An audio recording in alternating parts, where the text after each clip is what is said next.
Trump just announced a new proposal for a 50-year mortgage, and this is going to be wild for the real estate market. Yeah, there's all kinds of speculation online around this, and let's talk about what it does and what it doesn't do. I think that's really, really important. And by the way, Pulte said that this is highly probable, so we need to start taking a look at this.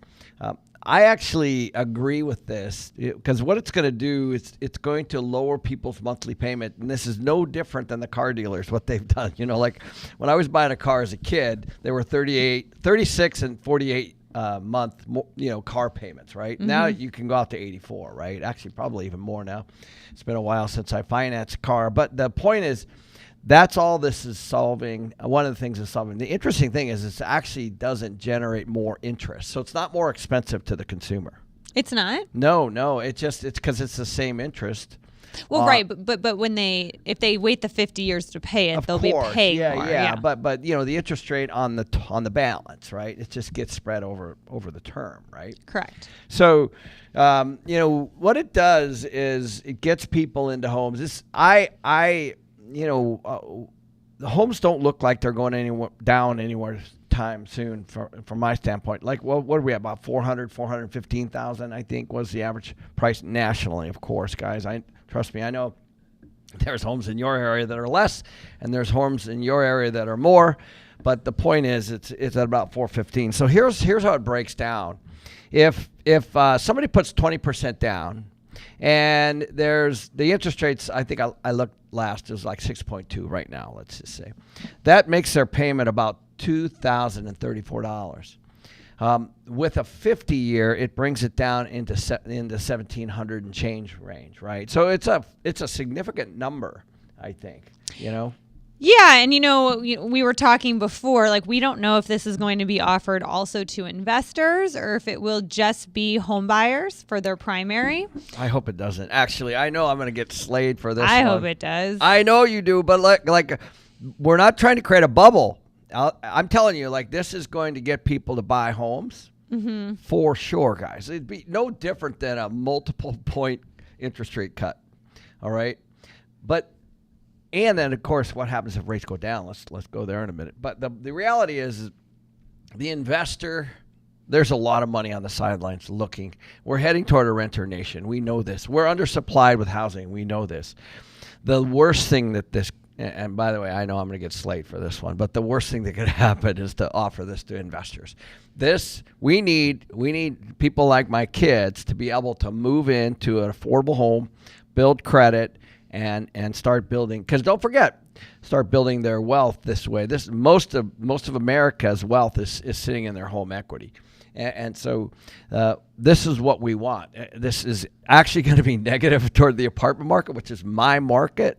It's actually going to bring the mortgage payment right down to about what the national rent payment is, because right now nationally rents are around in the 1,600 range. And the mortgage nationally right now is, over 2,000. So there's a big gap between rent and own at the moment, and this is going to close that immediately. And what's going to happen is you're going to see these, why buy when you can rent, right? So, or why rent when you can buy? You have this age-old problem, depending on where the mortgage payments and where the interest rates are, where the landlords are either pulling people away from the homeowner market, or the home builders are pulling renters out of the rentals to go buy. So I don't know. What do you think? I just think it's going to be interesting to see what they do. Part of this that we're going to get into is you have people sitting in 2% and 3% mortgages, and you need those people to sell. So that's really a big portion of this, is not just to make it easier for people to buy, but also make it easier for people to sell and buy something else and stay in a similar payment, a more similar payment than it would be now. And I think that, offering this to investors is going to help them sell and turn units as well. So I think that it'll be interesting to see, who's offered, this. And this is why they can't just offer it to first-time home buyers, because they also need these people to sell their houses that are not first-time home buyers. That's a good point. One of the things that I looked at over the weekend was there's 34 trillion with a T, trillion in home equity. Like, that's almost as much as the entire stock market, right? It's certainly is. It's the amount of money that's equal to the 401k and retirement market. That is a huge, huge number. Typically, people want access to their home equity, right, for stuff. They look at it kind of like an ATM almost, right? They don't really look at their 401k and their retirement plan that way, although some people obviously do that. But there's a huge penalty if you take that money out. So that's kind of locked up. And then the stock market and the bond market, that's really, that's not really for low income and I would say even a lot of middle class doesn't even play around there. So this is a big, big thing. If they do 50-year mortgage and you're sitting on let's say a 5% mortgage today, and you got $100,000 or $200,000, $300,000 of equity, because it's up there, and all of a sudden, to your point, even if you have a 6% mortgage, but you got a 50-year term, you're like, I'm gonna take this cash, and I'm gonna start moving it around. Yeah, and I think too, we were talking about this in the office before we hopped on here, and one of the girls in the office, she's probably, they own a home, her and her husband own a home, and she said, this is who would do a 50-year mortgage because, it would take forever to pay off and you'd be paying so much more interest. But the fact of the matter is that even if you look at it as not obtaining interest, you're fixing your expense, right? You're fixing your, if you keep paying rent keeps going up. On this, you're fixing your cost on your mortgage at least for 50 years. So that is beneficial, especially if you're younger in the long term. Yeah, it's not all just about how much you're paying, and owning your home free and clear one day. It's also fixing your monthly. Well, you bring up a very good point. I think if you look at the Gen Z, Gen X, baby boomer, millennial, whatever label you want to throw on that age group, there's going to be very different behavior with this, right? So I know who you were talking to because I was out there with you when we were talking just before the live. That's somebody that's looking at retirement in their face, 10 years from now, right? Yeah. So when you're looking at that, it's a very different decision. But if you're like my kids' age in their 20s, right?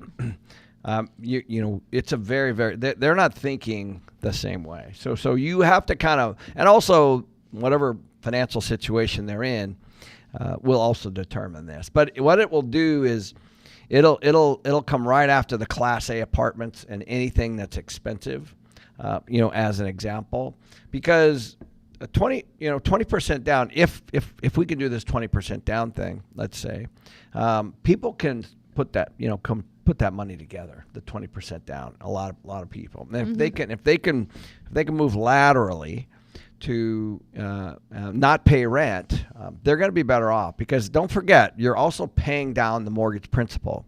So it's like a forced retirement savings plan if you don't continue to tap it, for your whole life. Yeah. But so I ran the math on this, and if you're renting for more than a couple years, it makes sense.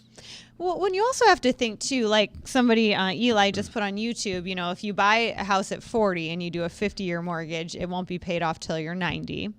However, you have the option to put more money down monthly. So as inflation, which we're expecting, makes wages go up too, because it makes the cost of everything go up. So if you have something that's fixed, if you budget into it and want to do this, it will make it easier over time as you get promotions, as you get wage increases to pay more towards your mortgage. Where if you're sitting as a renter, rents go up with inflation, rents go up with demand, so then you're going to have an increase in rent.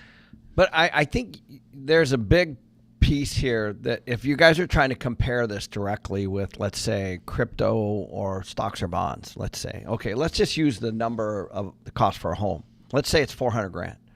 And if you have a home that's $400,000, your actual investment is $100,000.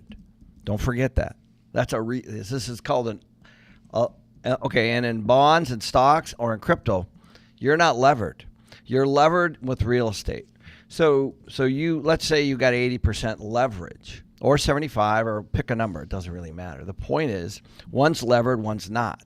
So if you're taking a look at the stock market for, say $400,000, that's, you actually have $400,000 in cash in the stock market if you're going to really make the argument.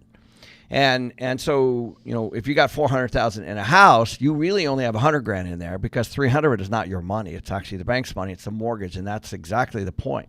So whatever return you're getting on your house, the appreciation, the inflation, you're getting it on the lent amount. You're getting it on the mortgage too. Whatever you call it, whatever you want. Call it inflation. Call it appreciation. It doesn't really matter. But you need to times that at least by 3. And in other words, if you do an unleveraged a stock play at 400, or you have a levered home play at 100, you have to lever that up by at least 3 or 4, just depending on your leverage.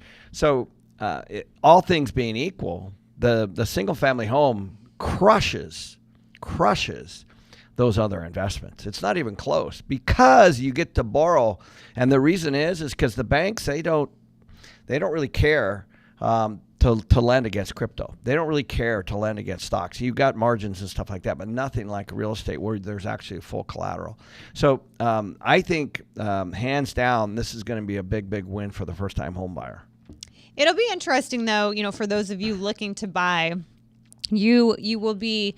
It will be good for you to get in when this happens and not wait too long, because anytime that you have extend loan payments and make things cheaper for people, prices are going to go up. Yeah. Because people solve to their monthly. So the person that can only afford $2,000 a month, if they can do a 50-year versus a 30, they've just increased the price of home that they can buy. Yep. So over time, and it's not going to necessarily take that much time. You want something you want to jump into. And actually, Roosevelt is the one that created the 30-year mortgage, which people thought was crazy. And that was part of his New Deal, right? And so Trump is very... likes to compare himself to Roosevelt in a lot of ways. Trump's New Deal. And so Trump's New Deal is going to be this 50-year mortgage, most likely.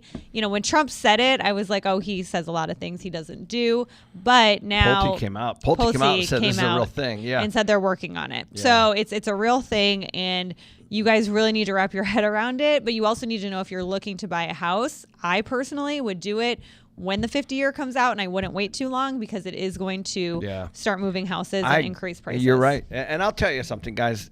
For those of you, I know there's going to be people on both sides of the fence here, which is totally awesome.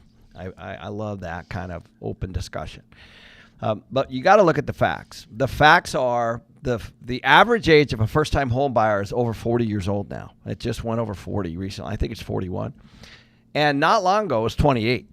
So think about that, okay? I just want that to sink in. Like when I was buying a home, the average home the guy, like guys would get out of college, and a lot of my friends were buying houses, 3, 4, 5 years later, okay, and that's gone. Why is that gone? For all the reasons we just talked about. And then, why is that? Well, what happened was, after the GFC, which I was in the middle of in 2005, 6, 7, 8, 9. There wasn't a lot of new construction happening, and we had population growth, and so we had a massive non-supply of new housing. Yet demand are people. People still were being born, and people were still graduating, and so the economy moved on. The population growth continued. Now, albeit it's slower, that is true. But we went through over a 10-year period of not adding very much. And so today we're sitting at, depending on the report, anywhere from 4 to 7 million houses short. That's a fact. So you've got the average age over 40. You've got a 4 to 7 million housing shortage. Those are facts. And you've got the average price at $415,000. And so this is going to really move the needle. The issue we're still going to have is that housing supply issue. So what Danielle said is right. What's going to happen is going to unlock a bunch of equity, which is not necessarily bad. That'll help GDP, and that'll help, money flowing through the economy. It'll help brokers. It'll help title companies. It'll help mortgage companies. It'll help all that stuff. Nothing wrong with that. But it's also going to create a bubble. So if the minute it's passed, well, in a bubble that, when we say bubble, it doesn't mean the bubble's going to pop. It just means it's a new limit. Like college has went up because you can get student finance loans. Yes. Prices of houses went up when they introduced a 30-year mortgage. Prices of houses will go up if they introduce a 50-year mortgage. Eli asked on here, but people typically only stay in their house 12 years. So is that really that beneficial? And the truth is people just solve to their monthly. I work with people on a daily basis. Investors solve to their monthly. People solve to their monthly. Everybody solves to their monthly. So very few people solve to the total amount they're going to be paying after 30 or 50 years. But Eli's right. Eli is right. Yeah. What's going to happen is, let's say we use your example of 12 years. What that means is that you'll just have less equity. That's all. Mm-hmm. That's all. You're going to pay down less at a slower rate. But one of the big wild cards that everybody's, both sides of the aisle is inflation, right? Where's inflation headed? If you guys believe, and the Fed's already saying that their target is 2, and right now they're at 3, okay? So let's split the baby and say it's 2.5. So 2.5% over 12 years is what? It's over 25%. It's almost 30%, right? So if you buy a $400,000 home today, 30% is 120 grand. So, that's you doing nothing. So, so again, if you guys are trying to get ahead, which I want everybody to get ahead, you're not going to get ahead as a renter, even though I have 10,000 units and I have 10,000 renters. The system is supposed to be where the person first goes into a house, builds credit, buys an affordable home, and moves on. My demographic for my age group is supposed to be young, and it's not supposed to be by force. It's not supposed to be because they can't. I know there's a whole psychology there and a whole road we can go down there for hours. But the point is, this is good. This is good. This is going to get people in. And if inflation does its thing, using that exact same example, Eli, regardless of rate pay down, regardless of mortgage pay down, you're looking at over $100,000 increase just sitting in that home in 1 year. That's a significant amount of money. That's 10 grand a year that somebody's moving ahead instead of behind, based on inflation, based on the 2 to 3%. So, this is the ability for the common person to get into a hard asset and let the government do their thing. They're going to do it anyway. And so just be on the right side of history, right? And if we see massive inflation, then everybody's a winner. Yeah. I keep saying, if you want to buy a house, I would do it before May, before Trump lowers rates. And now with this 50-year term, you are going to see most likely imagine the if you prices get both. Yeah. Imagine if you get both. What'll be interesting is to see whether or not. I sure hope he doesn't let the big institutional groups, jump onto this, right? It'll be interesting though. Can you refinance into a 50-year, right? Who knows? Can an investor use a 50-year? We don't know. Is it just for first-time home buyers? Is it going to be for everybody? We don't really know. And that's actually the interesting part around the 50 years. We don't know who it's for, or if it's like a 30-year where it's for everybody. If we want to move away from a renter nation, I'm telling you guys, this is a good move.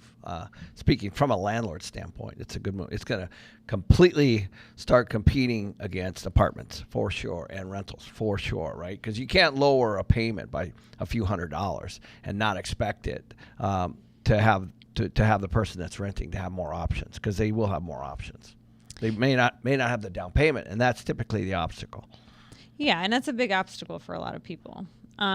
But we have to look at the state of the housing market, right? Like we had mentioned, the average home buyer now is 40 years old. It's went up, it was 28, and even a year ago, I think, was 38, and now it's 40. And so we have that. But then the other thing that we have is a frozen housing market. Yeah. And part of this 50 years trying to get this housing market moving. So we haven't had this slow of a housing market since the 90s. Yeah. We said 28 out of the last 1,000 homes, right? Out of every 1,000 homes change hands this year. That's not good, guys. January to September. Nope. 28 out of 1,000. That just means that there's trapped equity. It hasn't been that way since the 90s. And the thing is it's not, these aren't foreclosures. So there's a difference between, you have sellers that have a number that they are refusing to sell below, and they're just delisting and staying in their homes. And then you have buyers who can't afford to buy these homes, or they don't want to pay for these homes. And so nothing's crashing. It's just not moving. You're not having a lot of transactions like you were having a few years ago. And part of the reason for that are these low rates that these sellers are in. In fact, 80% of the mortgages are under 4. Right. I mean, that's most of the number. issue, right? And so what Trump's doing with this 50 is it's like for a family of 4 to go from a $500,000 house with a 3% mortgage to a $650,000, $700,000 house with a 6.5% mortgage is a huge increase in their monthly payment, and that's why they're not doing it. So if they can then move to this $700,000 house with a 50-year mortgage, that's not going to put them as cheap as they are now, but it's going to close that gap a little bit. Well, here's the thing: like Trump doesn't have to argue with the Fed anymore. As a right, well, she's going to, of course. Oh, yeah. But you get always the one with the better plan wins, right? So, he's banging on them about rates, of course, and he's going to continue to do that. And Powell's out of there in May as Fed chair, and then and now he's gonna pass this 50-year, which is essentially what he's trying to do with lower rates. I think that's kind of the point. And if he gets lower rates on top of that, it's going to be even better. A home ownership will for sure go up, right? And right now it's at 65%. And it was at 69% under Obama, for all of you who are playing the blue and red game. It was at 69%, which started before Obama, but that's where it got to 69.1% home ownership, which on the flip side, that means 31% renter. Right. And so every 1 point is about 1.2, 1.3 renters. So what we've had is we'd have 5 million people since Obama moved to the rental side of the equation, which created all this rent growth. OK, and that's what we got. Right now, it's completely stagnant. We're at 65 and 35. So we're at 65% home ownership, 35% renter. This could move the needle back the other way, and I don't know. I for one believe that there needs to be a healthiness, but rent should not be something that you have to do, right? It should not be something that you're locked in on. It should be a lifestyle choice, and or a means to get into something else, because this has long-term effects on people. But make no doubt about it. This 50-year is not a golden ticket to make housing affordable. It just makes it slightly more affordable. It does. It's actually going to probably more than likely, because we have 4, 5, 6 million homes under supplied. I can't imagine that we're not going to see some price increases as people start using this more as a tool, and then pretty soon everyone will be doing it. And it's a good point. Is it going to be for investors? Is it going to be for institutions? And is it going to be limited to first-time home buyers? These are all things and is it going to be limited to cash out refis? Or, that's another one. Yeah. Right? Yeah. Well, and Bacchus brings up a good point. He says, sounds like it's a great time for house hacking and duplexes. And I agree with that. I mean, if you're a young person, that's a really good and point. You can get into a 50-year mortgage and you can buy a house and have 2 of your friends move in with you, or 3 of your friends, and pay for that mortgage, like that is going to be a win for you all the way around. Even if you're extending that 50 years, you're still having other people pay your loan for you. Let's explain what house hack is. So it's the equivalent of you, let's say, buying a duplex or living in one side, renting the other. So the rent on the other pays for the mortgage, pays for a lot of your expenses, hopefully all of them. And so you're essentially living rent-free or mortgage-free, I should say, and the renter's paying for your side. That's what house hacking is. It doesn't have to be just in duplexes, but I know friends that have done it in basements, on top of garages, and there's all kinds of things. But it's a heck of a good point. Yep. So, and the other thing that we have to look to is like what is going to make the housing market start to move again, right? And this is one of those things. A 50-year mortgage can make it move again. The only other way that this can move is if rates go way down, which Trump is also working on, and if wages start to increase and make people be able to afford the homes. Those are really the only ways. And so, Trump is having some resistance on the rate issue. So now he's going for the 50-year mortgage because like he has control over that. Yeah, I know. This is going to be a very, very interesting one to watch. And people are going to want it. Now, you boomers out there saying like, oh, this is silly. Who would want to finance their home for 50 years? I get it. Like, we get it.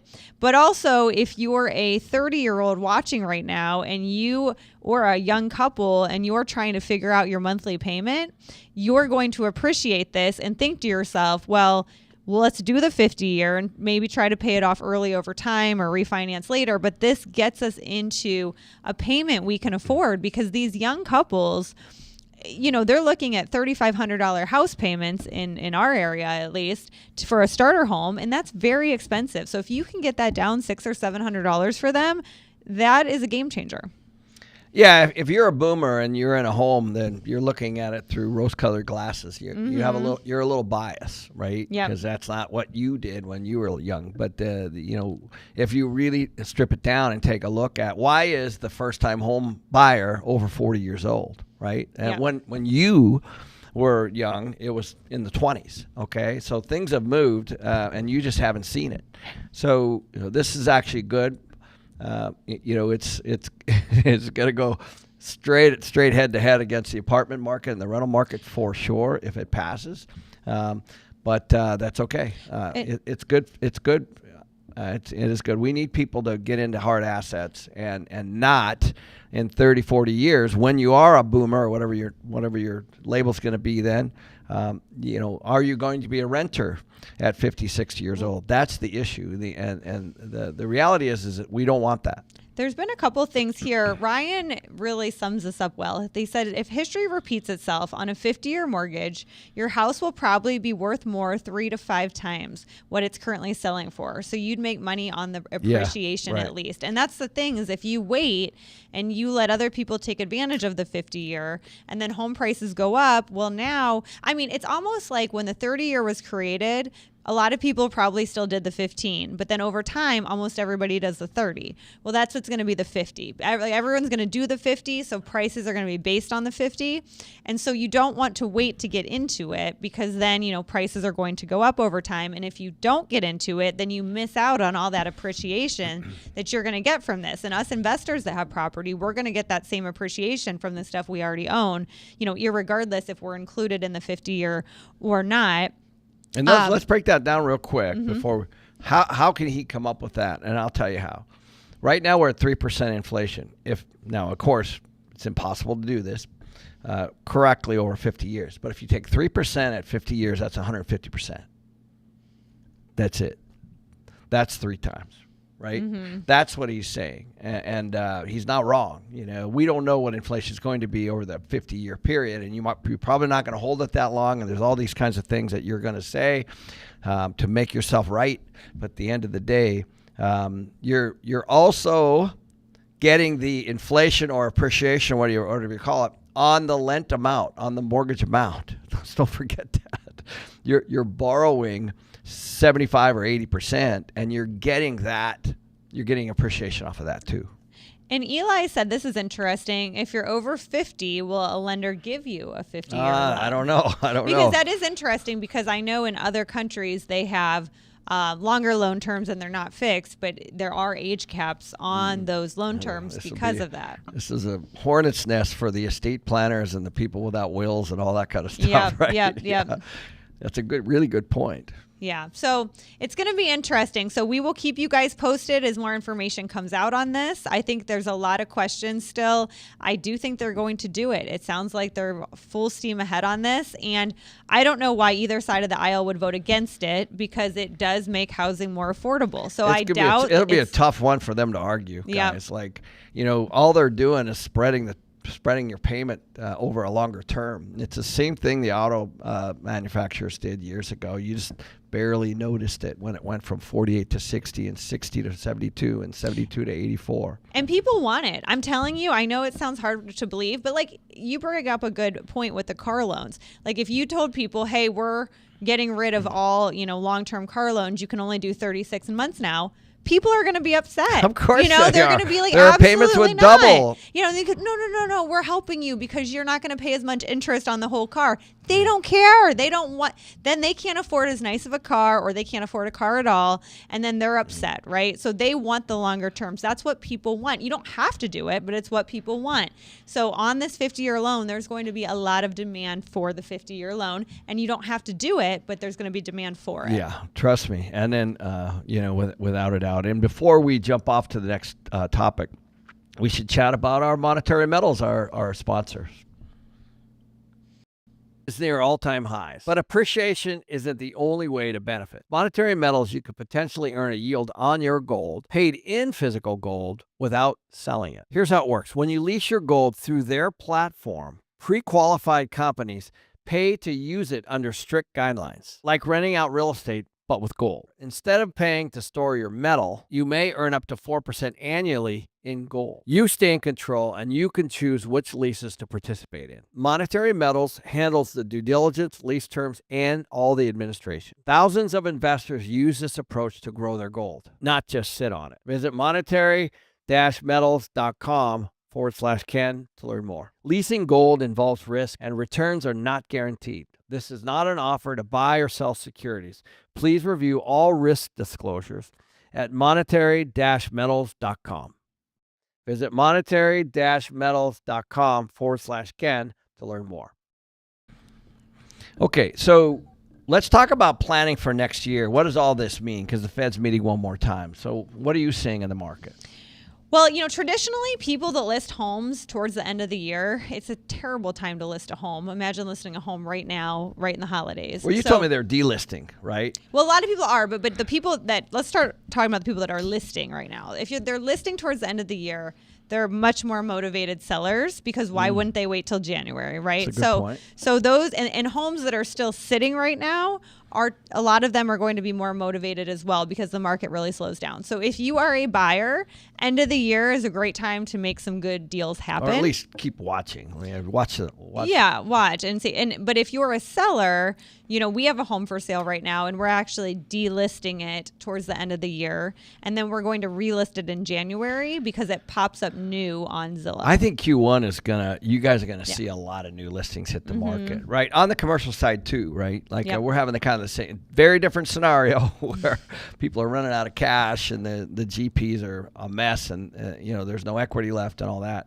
It's a whole different podcast or live. But the point is I think you're gonna see a real jack in the listings, certainly January, February of next year. Yeah, absolutely. And Trump gets his guy in there, or girl, in May, and so rates, they're definitely he's going to pick somebody that is going to be more aggressive with rate cuts.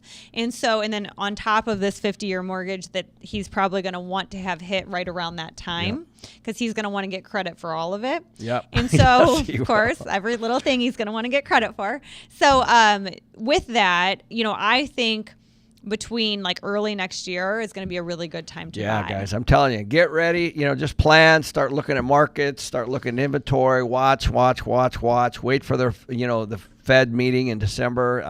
Everybody, I think we're going to see another quarter point down, which is not necessarily a bad thing. And then next year, when Trump swaps out his chair, which of course is supposed to be disconnected, but it's not. I think you're going to have this window if the 50-year mortgage is introduced. That's going to be the year. I think that's going to be Trump's grand thing. He's going to get his Fed chair. He's going to release the 50-year. And then who knows about rates? Rates could go down. And he's going to aggressively want to push rates down and get more people into housing. So, and with that, though, all of those things, lower rates, 50-year mortgages, make prices go up. And that's why I keep telling people, end of this year, early next year is a great time to buy if you find something that you can make work. There's a lag. There's going to be like the lower rates are going to help new construction, help home builders, help the small guy, or family business that builds a few homes here and there. That's who it's going to help. We need supply. Supply is what helps the consumer. So what we have is the administration lowering rates and spreading the terms. But now what we need is supply to really to balance this whole thing out. Yeah, and Josh said lower rates and a 50-year loan will create huge inflation. It's not even a question. And, on top of all this, we are expecting continued inflation, we haven't even talked about that. Yeah, so on top of all of this, we don't expect inflation to hit 2%. Powell does not expect inflation to hit 2%. Right now, inflation's around 3%. And, things like this can make it go up. And we haven't talked about the job market, so we'll save that for another day. But those are all factors, obviously, guys, on what happens with rates and. Josh also said, when Pulte pushes it, you think it's for the home buyer? Come on. Yeah, just look at the last name. Right. So Pulte's a home builder, and this is going to be really good for builders. Anything to get people into houses and keep the market going. But it's really good for the overall economy, too. I mean, realtors, lenders, home cleaners. I mean, there's so much that is dependent on houses switching hands. Title companies, handyman work. It's a huge piece of the economy, guys, as you know. When money's flowing, it's good for everyone, right? Good for realtors, good for mortgage companies, good for title companies, good for consumers, unlocking the equity. They don't always roll it into real estate. They buy ATVs, they buy boats, they buy, those kinds of, RVs. This is good. When you got $34 million sitting in people's homes, this is a strategy that could unlock a lot of it and could really, really change the trajectory of everything in the next 2 years. Yeah, absolutely. Well, thank you guys for listening, and check us out on our podcast on Thursday, and we'll see you next week. See you guys.